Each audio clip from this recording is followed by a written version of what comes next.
being 6:15, I'll call the April 28th meeting of the OCPC Finance-Audit Committee and the OCPC ROM Committee to order. Mary, let's see, I'll read could you do roll call for accessibility? Okay, got it. Okay. This meeting is accessible to people with disabilities. Microphones or telephones will be used by all speakers. Large print materials are available upon advance request. If you'd like either of these accommodations, please contact Mary Waldron at 508-583-1833.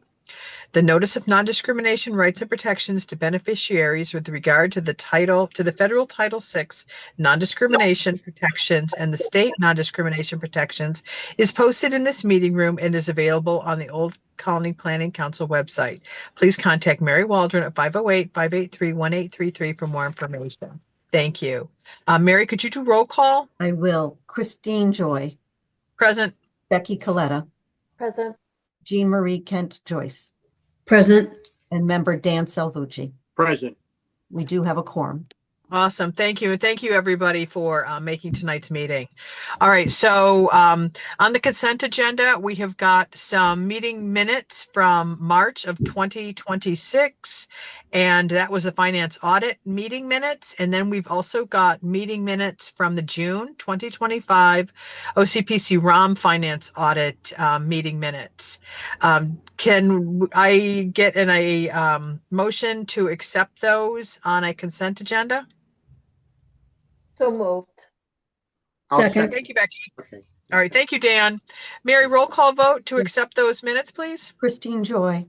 Accept. Becky Coletta. Accept. Jean Marie Kent Joyce. Accept. Dan Salvucci. Accept. Thank you. Great. Thank you. Okay. So on to the March 2026 financials. Okay, profit and loss page for OCPC, pages 1 through 3. The full P&L shows details of income and expenses on March 31st, 2026. Our income total was $3,200,055, $397.21. Our expenses are $1,308,254.41. And out of that amount, there are pass-through funds. I'm sorry, I'm not seeing my pass-through funds total. Our direct expenses total is $3,599,000, $195.96. General administrative expenses, also known as indirect expense, are a total of negative $17,949.31. The overall expense total is $3,481,246.63, which totals to, the pass-through. I'm sorry. Okay, I'm just going to move down to the net income. The net income, which is income less expense, is a negative $225,849.42. Profit and loss, which is on page 4 for ROM. P&L shows an income total of $62,150. Expense total is $82,631.51. Net income equals a negative $20,481.51. Page 3, the AAA outstanding balances report. On page 5, outstanding pass-through funds are $166,129.10. Outstanding admin and ombudsman funds are $119,861.15. Total outstanding AAA balance is $285,990.25. Volunteer Transportation Program received $396.23 in donations, bringing the total balance in the VTP account to $165,510.39. Page 6, budgeted expenses. First column shows the FY26 projected expense budget. March total expenses were a total of $2,300,624, leaving remaining funds at $905,705. Current expenses plus remaining expenses as of March 31st were a total of $206,329. The ideal percentage in the ninth month of the fiscal year would be 75%. March shows expenditures at 71.75%, which is a 3.25% or $460,339 in budgeted income over expenses. Budgeted income for FY26 shows total expected from all active grants. On March 31st, we had a projected annual income of $3,666,667. Pass-through funds, which is on page 8 financials. The top area shows AAA pass-through budget of $1,531,618. $1,178,322 have been spent, leaving a remaining balance of $353,296. The bottom area shows contractor pass-through funds identified by grant and contractor paid, the cumulative total of which is $120,932.49 spent. All pass-through expenses are billed directly to the relative grant for 100% reimbursement to us. Finances at a glance, fiscal reserves. Sorry, I got to take a drink. Excuse me. My mouth is very dry. Okay, monthly payroll is running approximately $173,000. Monthly indirect AP combined OCPC and ROM is $63,381 for a total of $236,381. Cash available in OCPC bank accounts. Bank accounts number 1 through 7, which are shown within the red bracket, balance to a total of $1,688,901. Bank account total minus the reserved funds, which are shown in the blue bracket, of $381,285 equaled an adjusted available funds of $1,307,616. Total accounts receivables at the end of March were $609,035. ROM specific details. ROM bank account balance is $115,318. Rockland Trust Building Loan monthly principal balance after the February payment was $259,899. Monthly rental revenue is $5,850, which is rent from OCPC. The OPEB account had a loss of $73,405.35 in March, leaving an ending balance of $1,496,113.78. To summarize the financial position, at the end of March, we had income over expenses of 3.25% or $460,339, which is income over expense. And that's the end of the regular financial report. Thank you, Brenda, very much for that. So, Mary, I see, I mean, unexpected or not unexpected, with Wright leaving, we ended up in the red for ROM. We still don't have anybody who's looking to rent the building, do we? No, we do. I'm just waiting back to hear from Elise, May, June, July, and part of August. I need to follow back up. Megan, they were supposed to get back to us this week, I think, weren't they? Yes. Yeah. Christine, just because I know Becky, I can go back to other questions if we want to after that. But just in terms of the rental, so prior to Wright Technology, we didn't have an income coming in. It was really just relatively new. When we were able to clean out some of the back, we were able to rent that out. So that income coming in wasn't always something that we had on our books. It certainly was since Wright Technology was there. And as I think I mentioned at a couple finance meeting, it does take a concerted amount of effort to promote. I mean, we've been promoting, it still is on our website, but to actively pursue rental of the space. But once we get the confirmation of this contract, I believe it's again for $2,500, Megan, if I'm correct with that. Sorry, repeat that number again? 2,500? Yes, correct. Yep. Becky, So, did you have a question? yeah, no, I mentioned that to Christine, yeah. Yeah, I was just gonna let this finish up.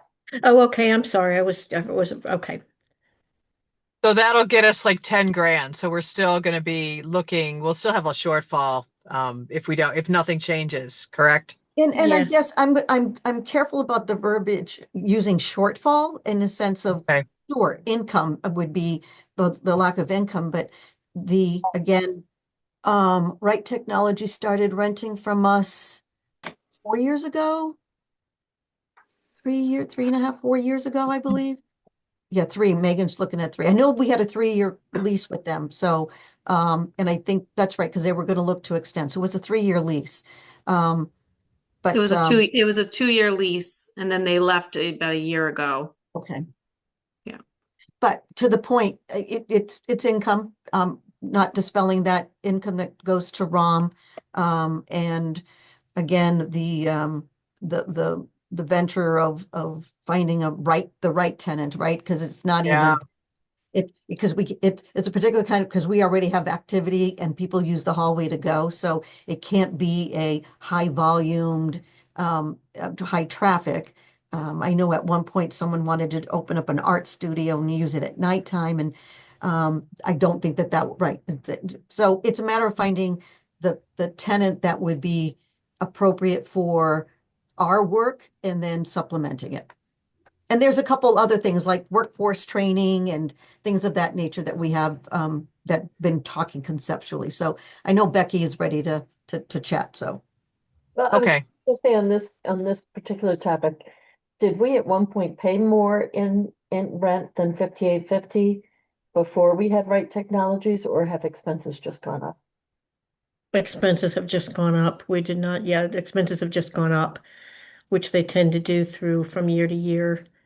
If I could, one thing to consider with ROM, we had a $15,000 roof repair, Right. which will not be an annual event. So, I mean, I believe the loss is what, about 20,000 at this point? Mhm. Mhm. Honestly, in a lot of circumstances, that could have just simply been listed as a capital expense and not shown up on the profit and loss, more get Right. run to the balance sheet. and that's So- right. Or incorporated into the loan that we have out for the repairs that were done back in 2015 or whenever. Right. So I mean, that $15,000 expense is not going to be happening every year, I don't think. So I hope not, at least. So Yeah. And the ROM budget shows a good bit in building repairs and maintenance. Yeah. And that's not necessarily going to occur. right. So that's just there. We have lots of things we want to do. Will we be doing any of that, and what will we be doing is remains to be seen. All right. That all makes sense to me. Thank you. No, I appreciate the explanation. So my question was, I had two other questions on other topics. Mhm. The first is, actually I have three. 609,000, 609. Yeah. 609,000. I can't get this right. Accounts receivable, our accounts receivable number. Yep. Okay. Is that, so I'm not seeing a ton on the AAA accounts receivable. So is this federal government accounts receivable? Or where's that from? The triple A rocks up and down all of the time, and probably from the time I did the accounts receivable, Sean could have put more invoices in, and I guarantee you, if I looked at the number right now, it would be completely different. Even though we did get a tremendous amount of money from the AAA over the last week, actually. Sean, correct? So that's still AAA. It's not other accounts receivable that we should be thinking about. Okay, so I'm sorry. So maybe I misunderstood your question. What was your question? So on the summary sheet, we show $609,035 in the accounts receivable. Yes. That seems a little high, but I don't know if that's all AAA or if that's other monies that we're waiting for. It's everything. That's the entire accounts receivables right there. And, Okay. and again, we receive money every day that number changes. Which, if I could, back in at the end of March, the AAA number was probably about half of this. And since then, we've received a little over 200,000 from AAA. So, but So yeah, the there fund's is. still all running normally. We don't have any concerns with our AR. No, definitely not. Honestly, we just have that many more programs that we're doing that we're Yeah. waiting for reimbursement for or something along those lines. I mean, 100,000 of that number would have been the MassDOT contract. Yeah, yeah, All because right, they take about a month and a half before they Right, usually pay. about 45 So days. that is going to sit as an accounts receivable at the end of the month, but then 2 weeks later that drops off. And they're quick. Mass Yeah. DOT is Yes, quick they in are. responding. Yeah. So yeah, month and a half is not bad. The other question I had is, and I know we've talked about this before, when we go back up to the first profit and loss statement, it shows the $225,000 negative $225,000 net income. And can you just confirm that that is because we had gotten some money in before the start of the fiscal year that we've been spending in this fiscal year? Is that why that number is a negative? The reason that number is so large is because of the offset to the overhead expenses, because the overhead expenses are shown as an expense at the top and then they come back out at the bottom. So it makes that number large. But yeah, that is the correct number. It is. And most profit and loss statements honestly have had a negative number. It's just that this particular month, the negative number was rather high. But we could sit down and dig into the profit and loss statement so I can show you more details. It's kind of difficult for me to pick out exactly what, you just have to look at the line items from the top to the bottom to see how that number, we arrive at that number. So I mean, the Okay. general administrative expenses are only $17,949. At the top, the direct expenses is a huge number, but we get all of that back. and Brendan, Sean, Hmm. too, we're in our final quarter, so we have a lot of invoices that have been sent out. And we will see that income over the next, like you said, 45 days, correct? Yes, yes. And there'll be a lot of, it'll be high when we do the June report too, because we will bill everything at the end of June, but it's all going to be outstanding. It's all going to show up on the accounts receivables because we're not going to get the money the minute we send out the bills.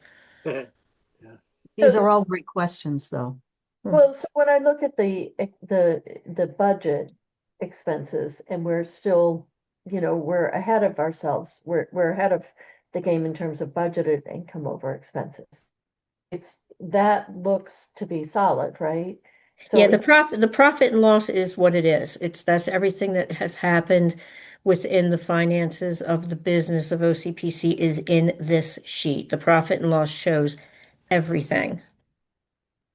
But I think maybe if I can, because that's when, Brenda, when you start off, when you give your financials, right? We've talked about this thing that we are in good financial standing. Yes, and that's more relating to our income, what the income available over our expenses, which of course is always a good indicator of how we're actually doing as far as running the day-to-day business, if that makes sense. If I could make a quick comment here, part of our, at the end of March, Brenda measures all expenses, which includes obviously all of our salaries. One of the things, and I had this discussion with Paul today, one of the limitations right now that AAA is creating is the fact that they have not given us a fully executed contract. Okay, so we have not been able to bill, so we have not been able to show income for the months of February and March yet. Again, and from it really is only the standpoint of the AAA administration as well as the ombudsman program. Okay, we will get those expenses back, but we can't submit bills yet because we are fully at the initial allocations that they gave us, and we're waiting for the final contract. And It will also, come, but Unfortunately, Also, at the we're end into of this time of June, year. I'm sorry, Sean. At the end of June, we'll show a profit and loss of X dollars, all the way up and down. But in July or August, those numbers will change and the profit and loss will more solidify what actually happened within the month of June, because when we will be billing things in July that will be backdated to June because they need to be recognized in this fiscal year. So it's kind of complicated accounting stuff, but until we actually close the year, you don't have a true vision of what our profit and loss situation is. So the other question I was going to ask is, so we've seen in the news that South Shore Elder Services is having some financial issues. Yes. They're not, we don't pass through any AAA funds to them, I don't think. No, we No. don't. Do they But get the money from Boston, from MAPSI? Sean, I'm I'm sorry? going to take this one. What was That's the question? funding of South Shore Elder Services. South Shore Elder Services is their own AAA and ASAP. Okay, So they're effectively a mirror of our organization, and they have their own funding branches. And, So- since we're on the topic, Becky, just because it doesn't touch us in any way, but there has been some intimation that they may ask us to assist with the ombudsman program, their ombudsman program. But we have not been contacted, and as I said to David, he sent an email, and until we set up a meeting, until we see the numbers. And I said it would also require coming before the council. So yeah, I mean, that's sort of a bigger question, right? Because our ombudsman program is difficult. It's one of the more difficult things we do. I think it's a great thing, but it's difficult. And yeah, But my question was, as the ASAP and the pass through for the AAA funds to Old Colony Elder Services, do we have any obligation to look through to their numbers and make sure that they're not going to end up in similar trouble? Do we have any They have to, role at all as the pass through entity? as part of the um, as part of the OAPS reporting at the end of the year that the federal government requires, that the ACL requires for the Older Americans Act, Yeah. they have to provide us a full set of audited books every Okay. year. So David does have the opportunity to review that. As a matter of fact, Brenda, don't we have to provide that to our auditors as well? That Usually- what specifically? Don't we usually have to provide a copy of OCS's audit to CLA? No, Okay, no, they don't yet. No, they're just looking at all of our numbers. okay. But I mean, So- they do audit the AAA intensely, as you Yeah. well know, but Right. we don't have to send them that. No. But yeah, definitely as part of the OAPS reporting, that information all has to be provided to David, which he has to then submit on to Age, which then submits it to ACL on the federal level. I mean, I was just looking at it saying, is South Shore Elder Services having a systemic problem or an organization-specific problem? And if it's a systemic problem, do we need to be concerned at all about Old Colony Elder Services? And do we have a role in making sure that we're funneling money in a way that is sustainable? Well, I mean, we do look at the amount of money that we funnel to the AAA. I mean, to OCES from the AAA. It's a pretty. I mean, obviously, we're only allowed what we're allowed, and David does do I think, a very good job of Sorry. making sure that the funds are in the place that they're most needed. That ample funds are available for 3B supportive services. So, like I said, I think David does a very good job of that. As to South Shore, I mean, as to OCS's operating structure, we don't have any say in that. One of the things that I have heard, but have no idea whether I can confirm, is the fact that South Shore Elder Services was billing at a higher rate than they were allowed. So that has been creating some problems. So basically not necessarily a higher rate than what they were allowed, but they were at a higher rate than what they were getting reimbursed for. I think trying to find other sources of revenue, which is also one of the things that OCES does very well. Right. So no need to be concerned about OCES based on what we're seeing about South Shore Elder Services. No, as a matter of fact, I believe South Shore Elder Services really was looking to OCS to really become kind of a parachute for them. And when they took a look at the financial structure, the financial situation, they were very hesitant to say, it's like, we'll help, but we can't take on this. Right. So. Good. That is it. Did you have anything else, Becky? Good questions. Yep. That's it. Okay, anybody else have any questions before we move on in the meeting? Who said this is a simple process, right? Well, that's a good thing we separated out where we can actually dive into the weeds here. So we need a motion to accept the March 2026 financials, right? To present to the full council? You do, but did we want to just kind of did we do the OPEB performance chart? No, you want to do that first? It's just a quick chart to. Great. Sure. Is Sean doing that or Brenda? Sean's going to do that. Perfect. Okay. You're muted. You're muted, Sean.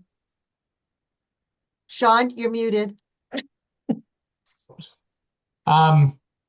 Obviously, it was a rough month. I think many of us may have seen, our March statements not be as reflective as we would like. But we lost, a little over $73,000. I know in my own investments, I saw a huge dip in March, and my day-to-day returns in April have been better, so we're expecting a little bit of a turnaround.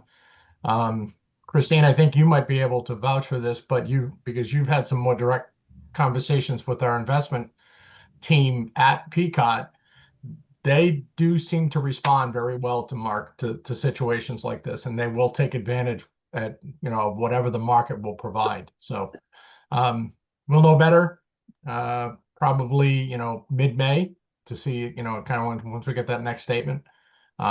But I mean, overall, we still have seen, over the last 14-15 months, a gain in the 16 months, approximately, a gain of almost $366,000 in the account. So, like I said, a little speed bump, we hope, but and then hopefully next month we will be right back on track.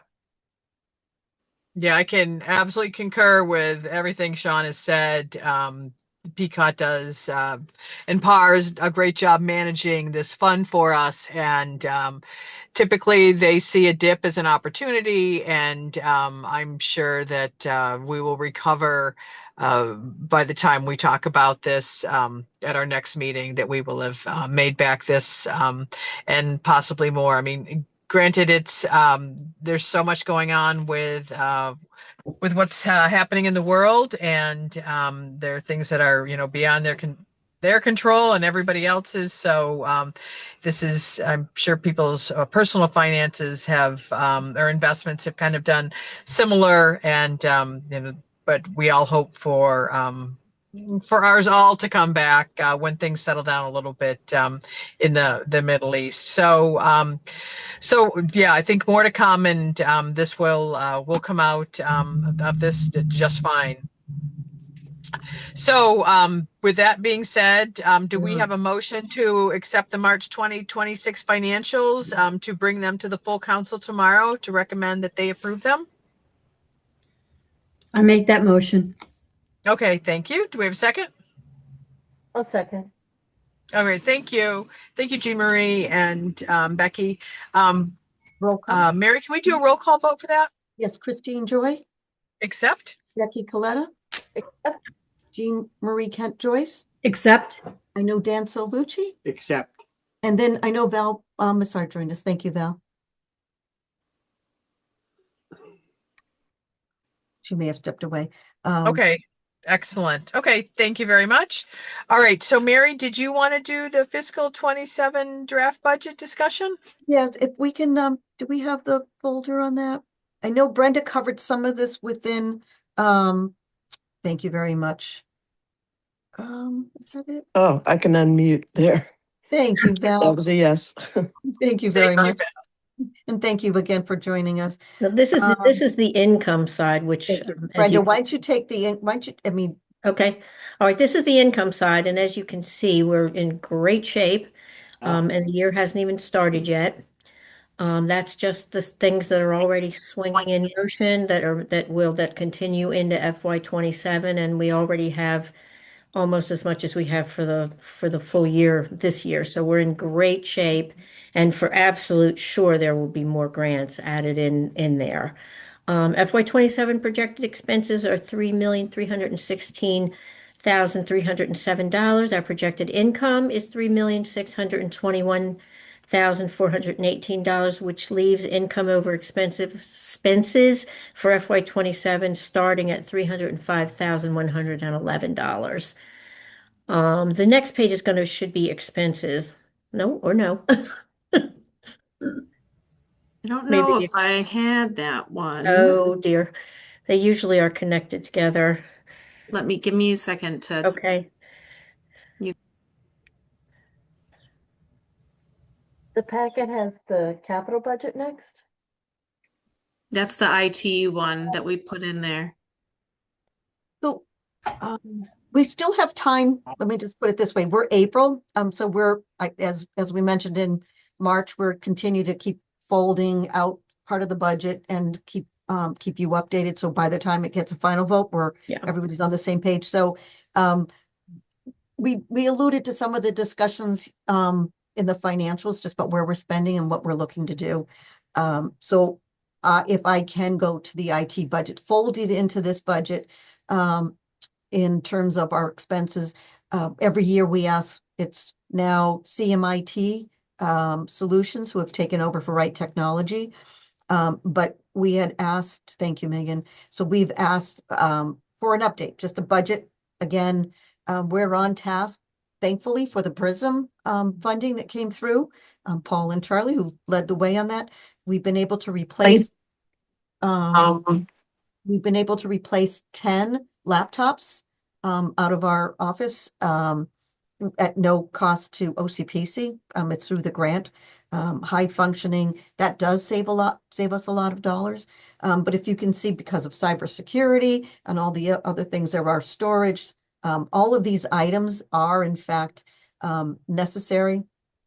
Whether it's some of the things that are folded in here, like the security cameras, it just is necessary for us to kind of keep a task on things. So this budget is really pretty much on budget. We're a little bit less than it was last year. But this is it broken down into quarterly, as we talked about. Some of these things are paid straight out and some of them are paid over a time. So if we could go just to the report that it's actually Howard Wright did it with some of the staff to review it. We are in excellent shape for our security and for our laptops. And if we could just go down just a little bit more. So when we first started this, we had a lot of highs and a lot of mediums and not many lows. But we are in the strategic plan is in place. We're in great conversation, great communication. And because of we're in an agreement with CMIT, we're locked in at a rate, but in a couple of years that most likely will be going up. Just service charges, right? The more laptops we have, the more necessity is for it. But just scrolling down just a little bit more, Megan. I think this part, again, all the different elements in terms of, hardware, age, spam filter. The two that are in yellow We are actually moving forward with getting the two-factor authentication. I'm not going to say that 5 times fast.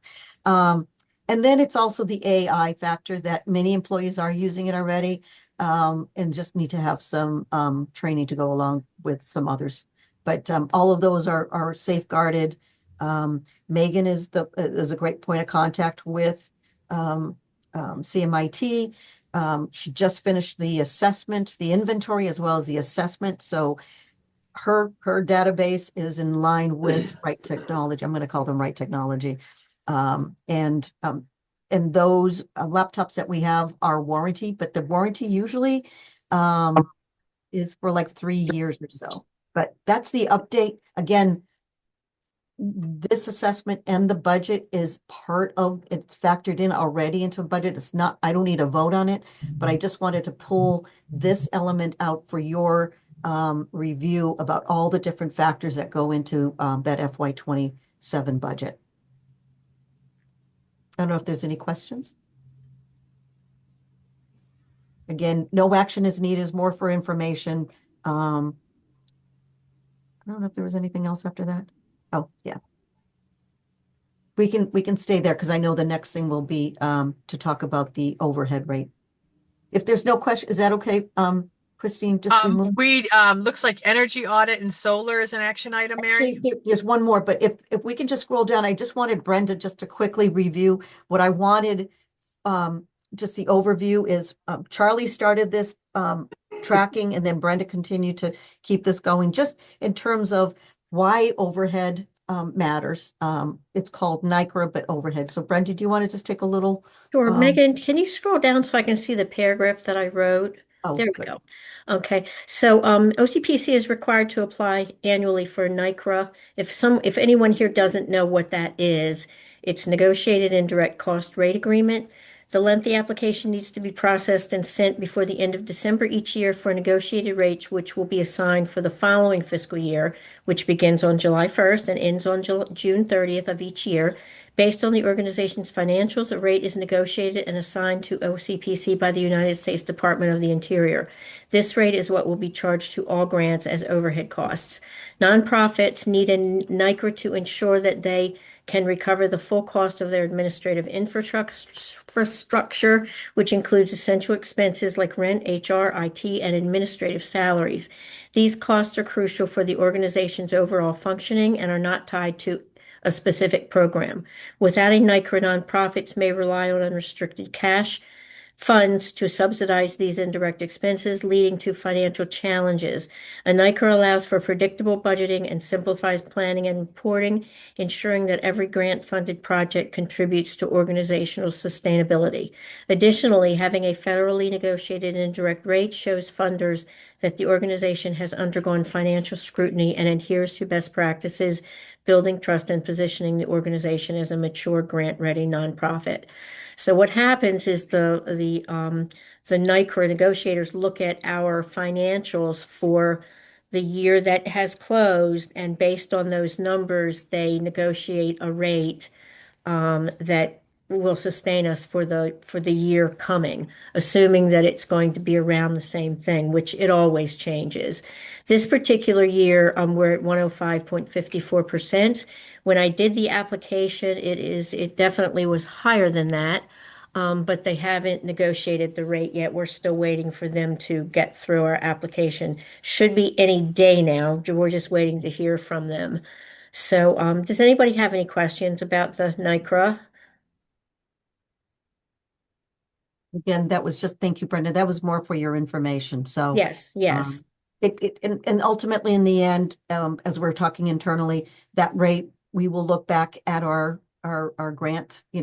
Charlie and I've chatted already about the Mass DOT contract that could affect in terms of could add $10,000-$15,000, but we will have definitely the update. We got fingers crossed for the May meeting, and that makes that May meeting all the more important for when we're finishing the financials. So that's on the NICRA overhead.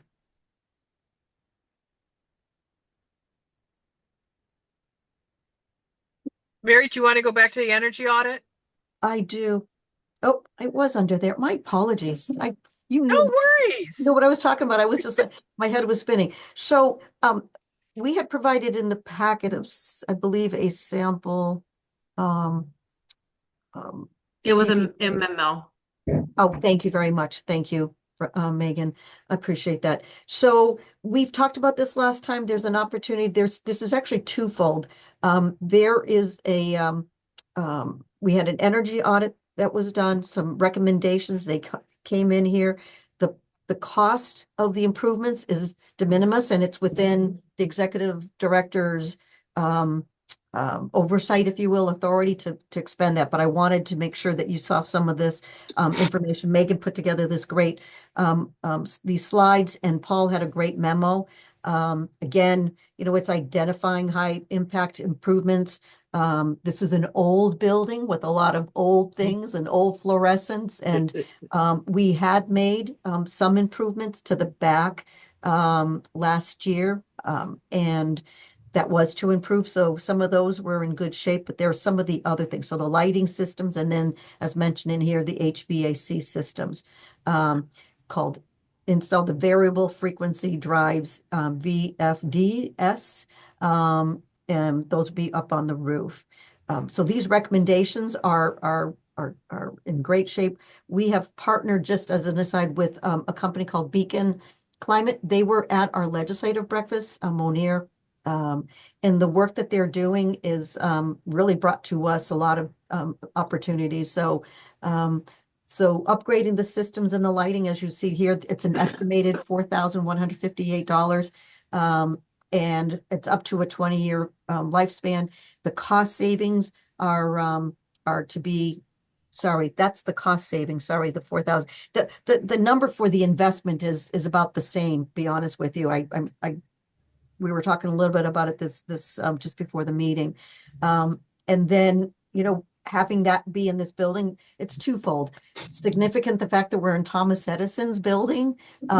It is one that we should be innovative, and we are innovative in our programs and our staff and what they're doing. I think being innovative in terms of the structure of our electrical and our lighting and HVAC. So that's the one piece. The second part is the solar panel. We can go to the next slide. Thank you, Megan. So that's what the previous part was, one piece. This next thing is called the power purchase agreement. Just before this meeting, we had just a little chat about this is what we'll be looking to do, to have it go up on a roof. There is a bit of a timing period about this because some of the credits that go along with the installation of the solar panels. Charlie, Paul, and I have a meeting on Thursday at 1:00 with Power Options to dig in. There's a couple questions that Charlie raised, and as we looked forward, they provided us with a sample PPA, and just because we may not have spent as much time we would like, I certainly would be looking forward for us to move forward with this, but not until we have all of our questions answered. So, thank you very much. The benefits, 100% energy offset, the lock-in energy at 0.225 kilowatts. The OCP is given an opportunity to own at key intervals of an agreement, but at this point, the investment is de minimis at this point. We just need to make sure some of the I's are dotted and the T's are crossed as it relates to the specifics of the agreement. Paul, I know Paul provided a memo, but Paul, or Charlie, did you want to add anything to that?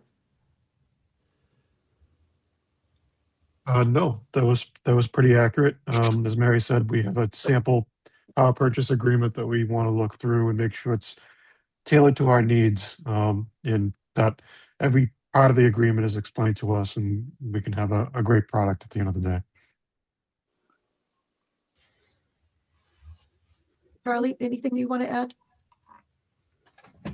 Well, just the theme of the Thomas Edison and the electric generation building, I think this is in the spirit of Thomas Edison, innovation and reducing our load on the grid by doing these technologies. Lighting is easy, variable span feed.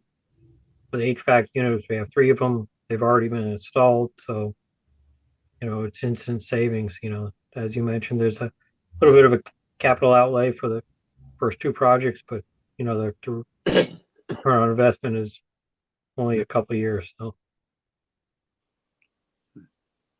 And the action item would be to authorize us to proceed forward. Ask a question. Do we have a legal counsel look? I'm just thinking about the long-term nature of this agreement. If it's worth having legal counsel take a look at it. I have not as of yet, and one of the reasons why, Becky, was until we sit with Dan Lesser on Thursday. But it certainly is worthwhile as long as I can get a expedited review of it. But I will, to answer that would be Thursday we'll be able to answer some of those questions. I know this sounds a little bit premature, and I guess what I would say is for us to meet with them Thursday and ask the questions that we've talked about in terms of rates and a few other items that Charlie had flagged in the agreement. And for us to get to that next level, I don't know what it's going to cost us for the legal, but we don't have that legal person on staff, so it would be working with external counsel. Yeah, I mean, normally I think that there's only so much you can do in contracts like this, right? They're pretty standardized, and so sometimes everything a lawyer would tell you to change, you can't change. But I'm thinking that municipal lawyers are doing these all the time right now, so I think they might have some. And I think what I would, to your point, maybe Dan and Monir may know of lawyers that have, or if they gave us a sample, there must have been an attorney on the other side of that maybe we can also chat with. Although I don't know if they would represent us or the other side. There are consultants, right? Dan and Monir from Beacon Climate is They're they're the folks that we've been working with who introduced this opportunity. Power Option is actually the ones who are engaged with the improvements with the energy audit as well as with the installation of the solar. right. I'm just wondering if their attorney or whoever they got that from would have the same interest as we would, or if they'd be more aligned with the solar company. But we don't really have clear outside counsel, do we? Nope, we do not. Yeah, okay. We have used Murphy Hesitumi Lehane before for our bylaws and our employee handbook. But it took a long time last time we used them, right? It did. But Okay. your advice is solid in the sense of, they're folks like none of us are attorneys, right? Or at least you are, Becky, but none of us in terms of staff are attorneys. What I would perhaps just to get everyone to feel comfortable if once we meet and we're able to get attorneys or find a law firm to review this, I would need to find out more from Thursday about the timing of this if needed, and may need to have an executive committee so we can move forward to just review where we are with this. I mean, you won't see this if we internally find that there's issues, but I guess I would take it in twofold. One, to give, well, we already had authorized, but to approve the improvements that are being done to the building, that's separate outside of the solar. So the energy audit improvements are the ones that both OCPC ROM and OCPC should be able to approve easily and handily because they are within a reasonable cost. Then separating out the solar, will be contingent upon the meeting on Thursday for us to see what kind of questions and how quickly we can get those other, the ones that we've talked about internally, to be answered.